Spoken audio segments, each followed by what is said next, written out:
শেষ হলো দীর্ঘ 15 বছরের অপেক্ষা। স্বজনকে ফিরে পেয়ে আবেগ আপ্লুত হয়ে পড়েন সাবেক বিডিআর সদস্যরা।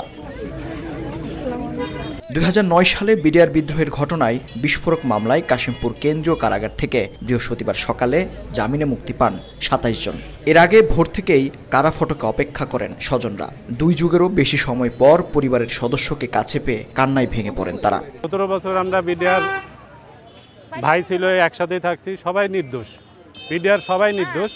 আমি চাই যাতে দ্রুত এই নিউজ সরকার যাতে দ্রুত সবাইকে বের করে দেয়। আমাদেরকে যদি রাষ্ট্র ভালো মনে করে যে না তারা নির্দোষ, রাষ্ট্র যদি মনে করে তাহলে তাদেরকে অ্যাকচুয়ালি মুক্তি দিচ্ছে। কারা সূত্রে জানা গেছে আসামি পক্ষের আবেদনের প্রেক্ষিতে গত সোমবার 40 জনের জামিন মঞ্জুর করেন আদালত। এর পরিপ্রেক্ষিতে মুক্তি পাওয়ার পর সাবেক বিডিআর সদস্যরা উচ্ছ্বাস প্রকাশ করেন।